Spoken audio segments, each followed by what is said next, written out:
Hello बच्चों, आज हम लोग कक्षा 7 में जो ध्वनि पाठ है साउंड, उसके बारे में पढ़ते हैं। ठीक है।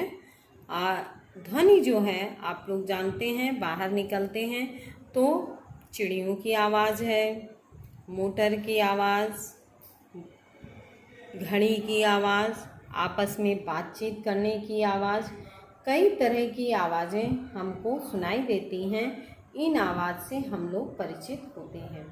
कोई हमें डांटता है, कोई प्यार करता है। तो इस तरह इन आवाज़ को ही वैज्ञानिक भाषा में ध्वनि कहा गया है। क्या कहा गया है? ध्वनि कहा गया है। अब ध्वनि की उत्पत्ति कैसे होती है? इसके लिए एक प्रयोग रहता है। एक रबड़ बैंड हम लेते हैं और उसके दोनों सिरों को यदि हम पकड़कर या एक सिरा कहीं बांध देते हैं, दूसरे सिरे को पकड़कर बीच में से उसको हिला करके जब छोड़ते हैं तो क्या देखते हैं? उसमें कोई आवाज़ हमें घन घन करके हल्की सी आवाज़ सुनाई देती है और वो रबड़ जो है थोड़ी देर तक हिलती रहती है। तो वो जो हिलना होता है वो ध्वनि में कंपन के कारण है। तो वस्तुओं में ध्वनि किसके कारण होती है? कंपन के कारण होती। इस प्रयोग से कुछ स्थितियों में कंपन हमें आसानी से दिखाई दे जाता है, जैसे रबड़ में हमें दिखाई दे जाएगा। कुछ स्थितियों में नहीं दिखाई देता है। इसका उदाहरण है जैसे जो स्कूल में घंटा बजाया जाता है, उसके घंटे को यदि आप सुनिए तो तब नहीं दिखाई देगा कि उसमें कंपन हो रहा है। यदि आप उस घंटे को पकड़ लीजिए तो आपको पकड़ने में महसूस होगा कि उसमें कंपन हो रहा है। ध्वनि उत्पन्न करने की विधियाँ। ध्वनि उत्पन्न करने की कई विधियाँ हैं, जैसे आघात द्वारा, तारों को खींचकर छोड़ने से, रगड़ने से और फूंक मारने से। इन विधियों को हम जो हमारे ध्वनि उत्पन्न करने वाले यंत्र हैं या म्यूज़िक इंस्ट्रूमेंट जिनको कहते हैं, संगीत में काम आते हैं, जैसे ढोलक है, तबला है और आपकी बांसुरी है, सितार है। इन सब में ध्वनि कैसे उत्पन्न की जाती है इसको आपको पता होगा। ढोलक में हम हाथ मारते हैं तो आघात द्वारा ढोलक और तबले में, बांसुरी में हम फूंकते हैं तो आवाज़ निकलती है, सितार वगैरह है, तारों को हम खींचते हैं तो हमें आवाज़ सुनाई देती है। कुछ जैसे हारमोनियम है, उनमें भी तार ही रहते हैं, लेकिन अब आजकल बटन दबाने वाले हो गए हैं तो उनमें से ध्वनि निकलती है। अब इसके बाद आता है कंपन और तरंगें। ठीक है। ध्वनि कंपन से उत्पन्न होती है तथा तरंग के रूप में चलती है। किसी माध्यम में विक्षोभ के संचरण को तरंग गति कहते हैं। ठीक है। जो तरंगें चलती हैं इनको जो क्या कहते हैं? तरंग गति कहते हैं। और ये तरंगें दो प्रकार की होती हैं, अनुदैर्ध्य तरंग तथा अनुप्रस्थ तरंग। तो अनुदैर्ध्य तरंग क्या है? कंपन की दिशा की गति दिशा के अनुदिश होती है, जैसे केचुए की गति। अगर केचुए को चलते हुए देखा होगा तो वो जो गति या तरंग बनती है लहरती हुई, वो क्या है? अनुदैर्ध्य। अनुप्रस्थ तरंग कंपन की दिशा गति की दिशा के लंबवत होती है, जैसे सांप या ऊंट के ऊपर बैठा हुआ व्यक्ति। अब इन तरंगों में कुछ और भी परिभाषित होते हैं, जैसे आवर्तकाल। तो कंपन करने वाली वस्तु द्वारा एक कंपन में लगे समय को क्या कहते हैं? आवर्तकाल कहते हैं। दूसरी है आवृत्ति। प्रति सेकंड किए गए कंपनों की संख्या को आवृत्ति कहते हैं। SI में इसका मात्रक हर्ट्ज होता है। आयाम। कंपन करने वाली वस्तु का अधिकतम विस्थापन आयाम होता है। जो सबसे ज़्यादा विस्थापन जिसका होता है वही आयाम कहलाता है। ध्वनि की प्रबलता एवं तारतम्य। प्रबलता ध्वनि का वह गुण है जिसके द्वारा ध्वनि तीव्र अथवा मंद सुनाई देती है। ठीक है। तारत्व ध्वनि का वह गुण है जिसके द्वारा हम मोटी तथा पतली ध्वनि में अंतर कर सकते हैं। जो उच्च तारत्व वाला होता है उसकी मोटी होती होगी, कम तारत्व वाले की पतली आवाज़। तो इस प्रकार हम इन चीज़ों को पढ़ते हैं। ध्वनि के प्रकार। लक्षणों के आधार पर ध्वनि को प्रबल ध्वनि तथा मंद ध्वनि, मोटी तथा पतली ध्वनि, प्रिय तथा अप्रिय ध्वनि, ये तो बांटा गया है लक्षणों के आधार पर। और आवृत्ति के आधार पर अपश्रव्य, श्रव्य और पराश्रव्य, ये 3 तरह की ध्वनि जो है आवृत्ति के आधार पर बांटी गई है। प्रबल तथा मंद ध्वनि, जैसे बादलों का गरजना क्या है, प्रबल ध्वनि है। और किताब से पन्नों को पलटना, ये आपकी मंद ध्वनि हो गई। मोटी तथा पतली ध्वनि, ये हम ध्वनि के तारतम्य से जानते हैं, जैसे बिल्ली की आवाज़ और कुत्ते का भौंकना, तो ये क्या, मोटी तथा पतली ध्वनि।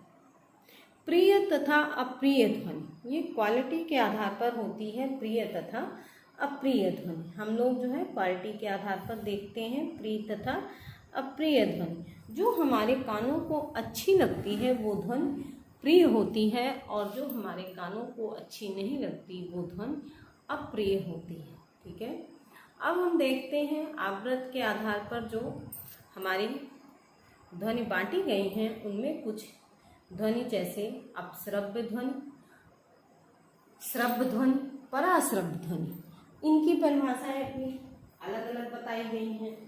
अपश्रव्य ध्वनि, ये 20 हर्ट्ज से कम की ध्वनि तरंगें होती हैं। कितनी? 20 हर्ट्ज से कम, यानी किसकी, आवृत्ति की।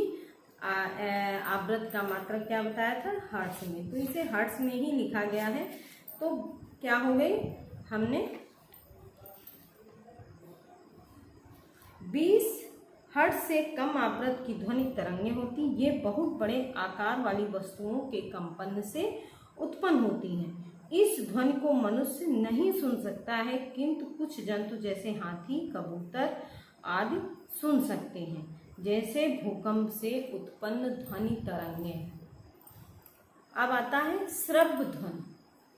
श्रव्य ध्वनि, इन ध्वनि तरंगों को मनुष्य सुन सकता है। यह 20 हर्ट्ज से लेकर 20,000 हर्ट्ज तक की आवृत्ति वाली होती हैं। इसे श्रव्यता परास कहते हैं। श्रव्यता परास के बाहर की आवृत्ति की ध्वनि को हमारे कान स्पष्ट नहीं सुन सकते हैं। पराश्रव्य, ये 20,000 हर्ट्ज से अधिक आवृत्ति वाली ध्वनि होती हैं। यह उच्च तारतम्य की ध्वनि, इस ध्वनि को मनुष्य सुन नहीं सकता है, किंतु कुछ जानवर जैसे कुत्ता, चमगादड़, डॉल्फिन आदि सुन सकते हैं। उदाहरण के तौर पर अल्ट्रासाउंड में प्रयुक्त ध्वनि तरंग। इतना तो हो गया, आपने पढ़ा ध्वनि के प्रकार। इसमें ऐसा कुछ नहीं है जो आपकी समझ में नहीं आएगा, सब जो है समझ में आ गया होगा। ध्वनि का संचरण। ध्वनि का संचरण यानी ध्वनि का एक स्थान से दूसरे स्थान पर या कैसे चलती है ध्वनि। तो हमारे जो पदार्थ की अवस्थाएं होती हैं उन तीनों में हमें देखना है, ठोस, द्रव तथा ये वायु जो है हमने इसमें देखा है, ठोस, द्रव और वायु में कैसे चलती हैं। ठोस, द्रव और गैस, यानी वायु को यहाँ पर हम गैस लिख सकते हैं। ठीक, प्रयोगों के आधार पर ज्ञात किया गया ध्वनि का संचरण ठोस, द्रव, गैस तीनों अवस्थाओं में होता है। ठीक, ठोस में ध्वनि की चाल, इसके लिए प्रयोग है, जैसे बच्चे खिलौना खेलते थे, टीन के 2 डिब्बे ले लिया और दोनों को एक धागे से या एक तार से बांध दिया, छेद करके, और फिर बाद में यदि हम एक खिलौना जैसे होता बनाया, बात किया, तो हमको एक छेद किया था तो 10 से 20 मीटर लंबा धागा भी डालते हैं और सिरे पर पिन लगाए, दोनों डब्बों से एक दूसरे से दूर ले जाकर धागा तना रहे और मित्र से बातचीत करें तो ध्वनि सुनाई देती है।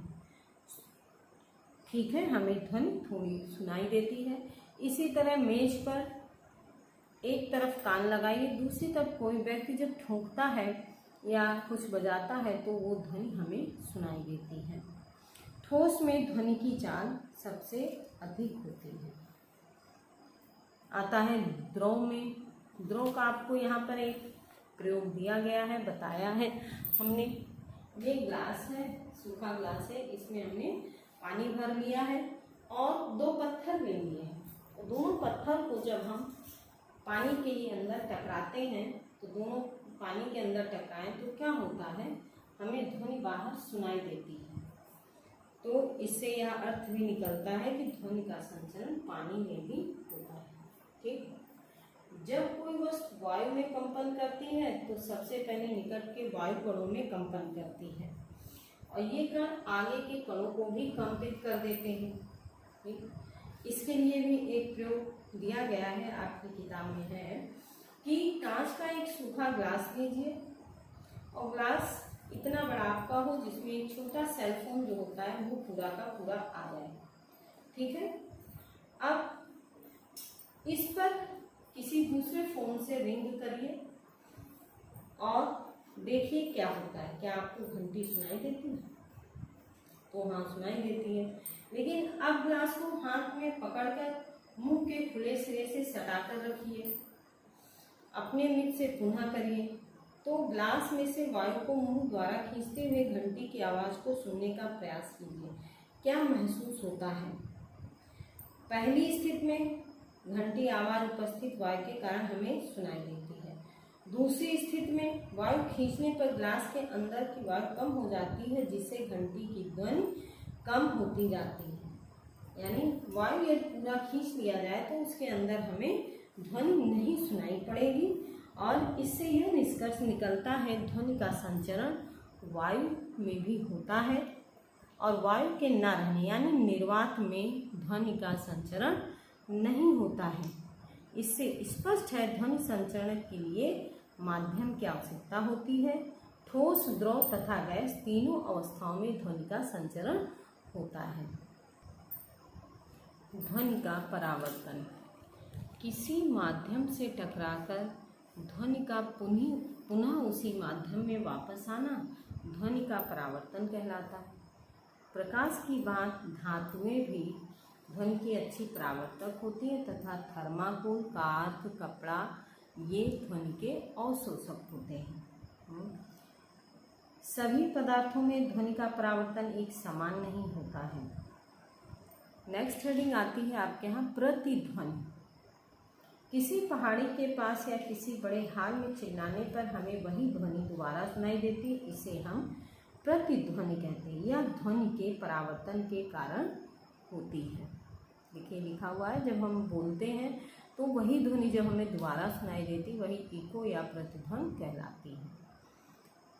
स्पष्ट है, प्रतिध्वनि सुनने के लिए स्रोत और परावर्तित तल की दूरी कम से कम 16.6 मीटर होनी चाहिए। प्रतिध्वनि और गूंज में क्या अंतर है? गूंज देखिए, किसी उचित परावर्तक तल, घाटी या ऊंची इमारत के सामने ध्वनि उत्पन्न करने पर ध्वनि स्रोत को बंद कर देने पर जब वह ध्वनि बार बार परावर्तित होकर हमारे कानों में उसका प्रभाव बना रहता है तो वही गूंज कहलाता है।